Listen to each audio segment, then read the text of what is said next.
پرانے شہر کی تنگ گلیوں میں، جہاں تاریخ کی گونج ہر دیوار سے سنائی دیتی تھی، ایک حویلی ایسی بھی تھی جس کی کہانیاں ہواؤں میں تحلیل ہو چکی تھیں۔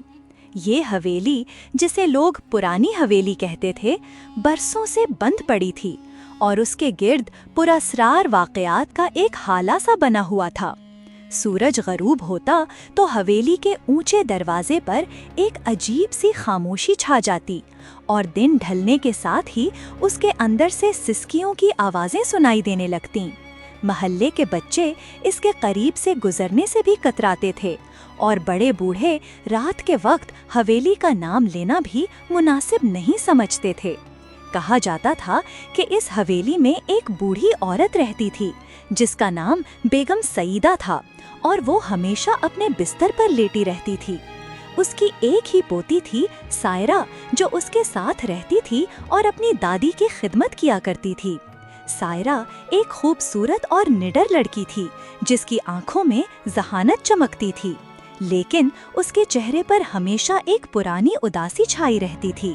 سائرہ کی ماں مہناز بہت کم عمری میں انتقال کر گئی تھی، اور اس کے والد، جو ایک تجارتی سفر پر گئے تھے، کبھی واپس نہیں لوٹے۔ اس طرح سائرہ اپنی دادی کے ساتھ اکیلی رہ گئی تھی، اور حویلی کا سارا بوجھ اس کے نازک کندھوں پر آن پڑا تھا۔ حویلی کی دیکھ بھال، دادی کی خدمت اور روزمرہ کے تمام کام سائرہ کو ہی کرنے پڑتے تھے۔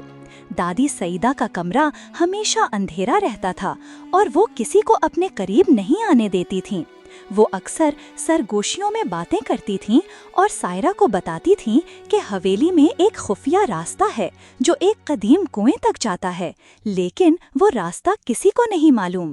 سائرہ کو یہ باتیں سن کر حیرت ہوتی تھی، لیکن اسے لگتا تھا کہ شاید دادی بیماری کی وجہ سے ایسی باتیں کر رہی ہیں۔ ایک رات جب بارش تیز ہو رہی تھی اور بادل گرج رہے تھے، سائرہ دادی کے لیے چائے بنا کر لائی۔ کمرے میں داخل ہوتے ہی اسے ایک عجیب سی بو محسوس ہوئی، جیسے صدیوں پرانی کتابوں کی دھول میں لپٹی ہو۔ دادی نے چائے کا کپ ایک ہاتھ سے پکڑا اور دوسرے ہاتھ سے سائرہ کا ہاتھ تھام لیا۔ ان کی گرفت اتنی مضبوط تھی کہ سائرہ کو درد محسوس ہوا۔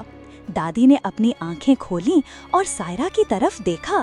ان کی آنکھوں میں ایک ایسی چمک تھی جو سائرہ نے پہلے کبھی نہیں دیکھی تھی۔ سائرہ، دادی نے دھیمی آواز میں کہا، یہ حویلی رازوں سے بھری ہوئی ہے۔ وہ راستہ جس کا میں نے ذکر کیا تھا، اب تمہیں ڈھونڈنا ہوگا۔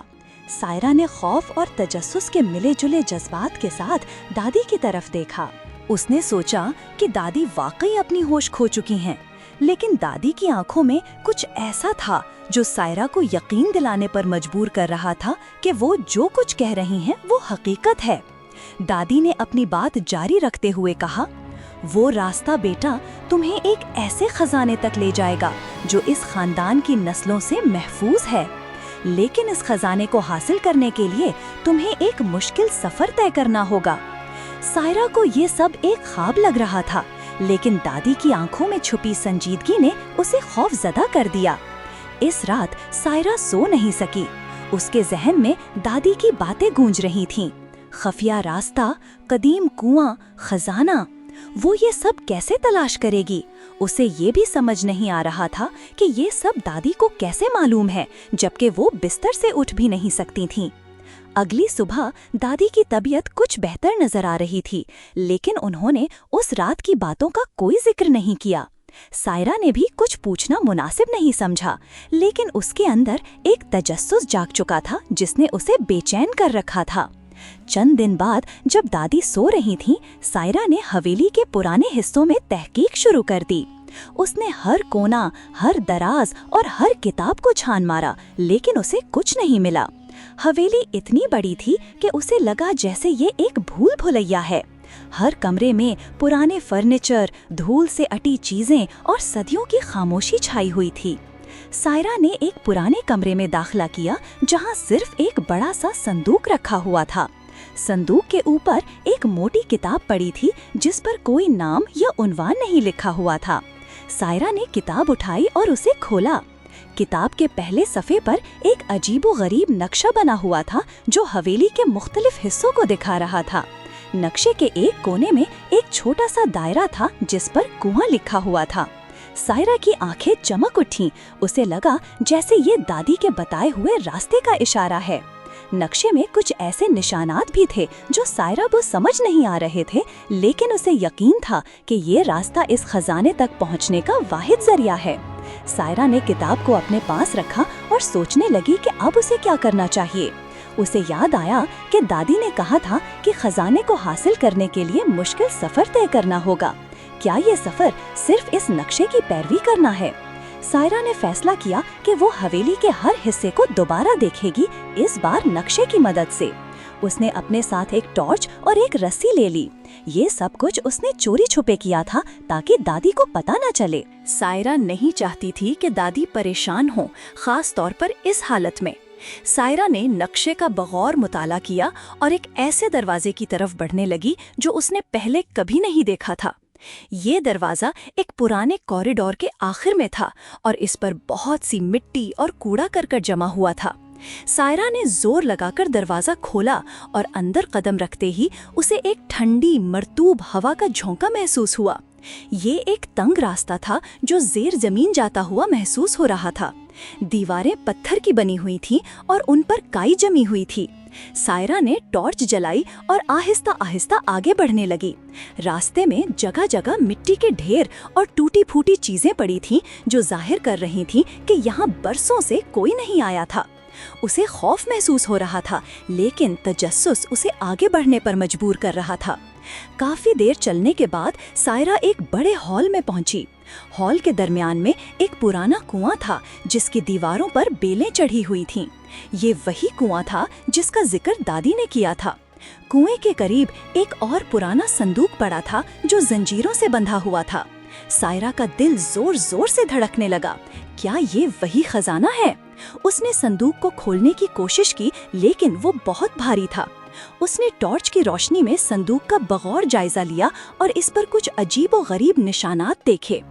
ये निशानात नक्शे पर भी मौजूद थे।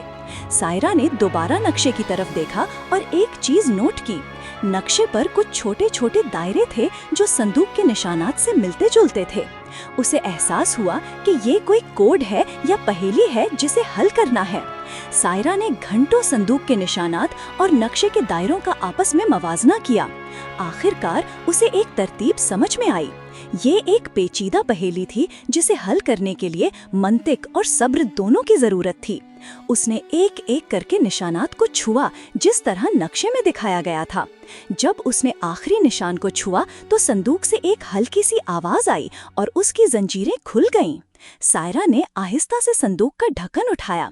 अंदर उसे सोने के सिक्कों के ढेर और कीमती जेवरात नजर नहीं आए। इसके बजाय उसे एक छोटा सा चूबी संदूक मिला और उसके अंदर एक चमड़े की पुरानी डायरी थी। सायरा को थोड़ी मायूसी हुई, लेकिन उसे एहसास हुआ कि शायद ये डायरी ही असली खजाना है। सायरा ने डायरी खोली। इसका पहला सफ़ा उसकी दादी सईदा के हाथ से लिखा हुआ था। डायरी में दादी ने अपने माजी, उनकी मोहब्बत और एक बड़े राज के बारे में लिखा था। डायरी में लिखा था कि दादी के वालिद ने एक बार बहुत बड़ा कर्ज लिया था जिसे वो अदा नहीं कर पाए थे। उस कर्ज को अदा करने के लिए उन्हें हवेली का एक बड़ा हिस्सा बेचना पड़ा था। दादी ने अपनी डायरी में ये भी लिखा था कि उन्होंने एक तरीका ढूंढा था जिससे वो इस कर्ज से निजात हासिल कर सकती थीं, लेकिन इसके लिए उन्हें एक बहुत बड़ी कुर्बानी देनी पड़ी थी। सायरा को ये सब पढ़कर शदीद हैरत हुई। उसे ये भी पता चला कि दादी के वालिद ने हवेली में एक खुफिया रास्ता बनाया था ताकि वो अपने कीमती सामान को महफूज रख सकें। ये वही रास्ता था जिसका जिक्र दादी ने किया था। डायरी में मजीद लिखा था कि दादी ने अपनी जिंदगी का बेशतर हिस्सा इस कर्ज को अदा करने में गुजारा था और वो हमेशा इस बोझ तले दबी रहती थी। उन्होंने ये भी लिखा था कि वो चाहती थी कि सायरा को ये सच्चाई पता चले ताकि वो इस बोझ से आज़ाद हो सके। डायरी के आखिरी सफ़हात में दादी ने लिखा था कि उन्होंने एक ऐसी हिकमत अमली अपनाई है जिससे हवेली का वो हिस्सा जो बेचा गया था वापस हासिल किया जा सकता है। इसके लिए उन्हें कुछ खास दस्तावेजात की जरूरत थी जो इसी कुएं के अंदर छुपी हुई थीं। सायरा ने कुएं के अंदर देखा। पानी बहुत गहरा था, लेकिन उसे यकीन था कि वो दस्तावेजात इसी में छुपी हैं। उसने फैसला किया कि वो इन दस्तावेजात को हासिल करके हवेली को उसके असल मालिकों को वापस दिलाएगी। सायरा ने रस्सी की मदद से कुएं में उतरने की कोशिश की। पानी ठंडा था और कुएं की दीवारें फिसलन वाली थीं। उसे खौफ महसूस हो रहा था, लेकिन उसे अपनी दादी की आखिरी ख्वाहिश याद थी और उसने हिम्मत नहीं हारी। कुएं की तह में उसे एक छोटा सा चूबी बक्सा मिला जो पानी में डूबा हुआ था। उसने बक्सा निकाला और उसे खोला। अंदर कुछ पुराने कागजात और एक चाबी थी। ये वही दस्तावेजात थीं जिनका जिक्र दादी ने किया था। सायरा इन दस्तावेजात को लेकर ऊपर आई और उन्हें बगौर देखा। ये हवेली के कागजात थे जो जाहिर कर रहे थे कि हवेली का एक हिस्सा किस तरह बेचा गया था और किस तरह इसे वापस हासिल किया जा सकता है। सायरा ने दस्तावेजात को पढ़कर एक वकील से राब्ता किया। वकील ने बताया कि ये दस्तावेजात बहुत अहम हैं और इनकी मदद से हवेली का वो हिस्सा वापस हासिल किया जा सकता है जो कई दहाइयों पहले बेचा गया था। लेकिन इसके लिए एक कानूनी जंग लड़नी पड़ेगी जो बहुत मुश्किल और महंगी हो सकती है।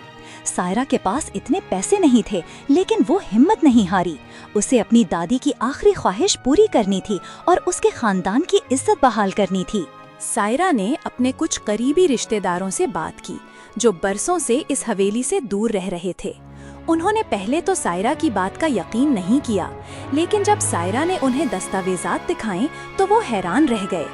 सायरा और उसके रिश्तेदारों ने मिलकर फंड जमा करना शुरू किया। ये एक मुश्किल काम था, लेकिन सबने मिलकर कोशिश की। दिन रात मेहनत करके उन्होंने इतने पैसे जमा कर लिए कि वकील की फीस अदा कर सकें और कानूनी जंग लड़ सकें। अदालत में मुकदमा शुरू हुआ। ये एक लंबा और थका देने वाला अमल था। कई समाअतें हुईं और सायरा को बार बार अपनी बात साबित करनी पड़ी।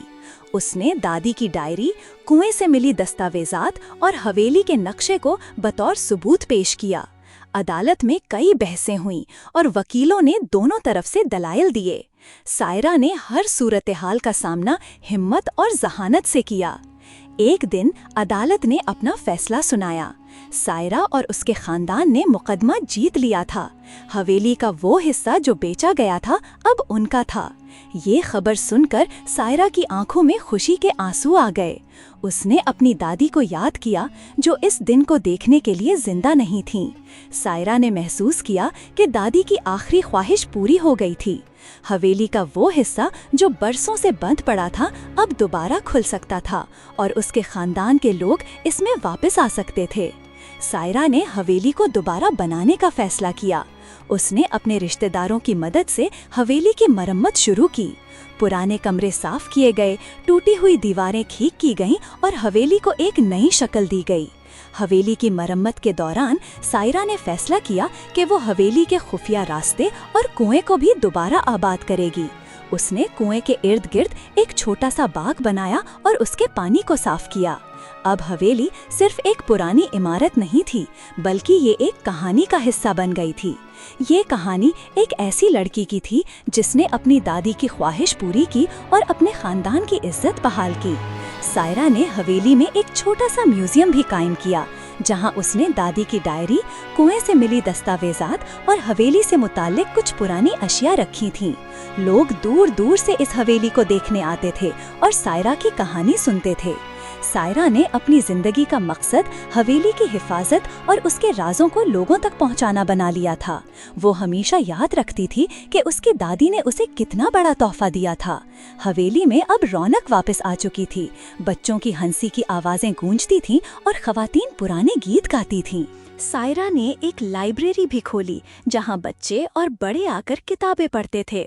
हवेली में अब कोई खौफ या उदासी नहीं थी। ये खुशी और उम्मीद का मरकज बन गई थी। सायरा ने अपनी जिंदगी में बहुत सी मुश्किलात का सामना किया था, लेकिन उसने कभी हार नहीं मानी। उसकी हिम्मत और अज़्म ने उसे एक ऐसी मंजिल तक पहुंचाया जहां उसे खुशी और सुकून मिला। सायरा ने अपनी जिंदगी के तजुर्बात से ये सीखा था कि हर मुश्किल में एक मौका छुपा होता है और हर राज के पीछे एक सच्चाई होती है। उसने ये भी सीखा था कि खानदान और रिवायात की अहमियत कितनी ज्यादा है। हवेली अब सिर्फ एक इमारत नहीं थी, बल्कि एक जिंदा जागता इदारा था, जहां नस्लें परवान चढ़ती थीं और जहां माजी, हाल और मुस्तकबिल आपस में जुड़े हुए थे। सायरा ने अपनी कहानी से बहुत से लोगों को मुतासिर किया था। वो उनके लिए एक मिसाल बन गई थी। उसने साबित कर दिया था कि सच्चाई और इंसाफ की हमेशा जीत होती है। बारिश के बाद मिट्टी की खुशबू से सायरा को वो रात याद आती जब दादी ने उसे खुफिया रास्ते का इशारा दिया था। इस खुशबू में एक नई उम्मीद और जिंदगी का पैगाम छुपा था। सायरा ने हवेली की दीवारों को हमेशा के लिए महफूज कर लिया था और उसके साथ साथ अपने खानदान की यादों को भी। अब हवेली की कहानियाँ हवाओं में तहलील नहीं होती थीं, बल्कि वो हर उस शख्स के दिल में जिंदा रहती थीं जो उसे सुनने आता था। सायरा की कहानी एक ऐसी दास्तान बन गई थी जो नस्ल दर नस्ल सुनाई जाती थी और हर बार सुनने वालों को एक नई उम्मीद और हिम्मत का पैगाम देती थी। हवेली की बुनियादों में एक नया आगाज पोशीदा था, एक ऐसा आगाज जो सायरा ने अपनी दादी के बताए हुए राजों की बुनियाद पर बनाया था। ये हवेली अब सिर्फ एक मकान नहीं थी, बल्कि ये सब्र, हिम्मत और खानदानी रिश्तों की एक अलामत बन चुकी थी। इसकी दीवारें अब सिर्फ खामोश गवाह नहीं थीं, बल्कि वो एक ऐसी दास्तान सुनाती थीं जो हमेशा जिंदा रहेगी।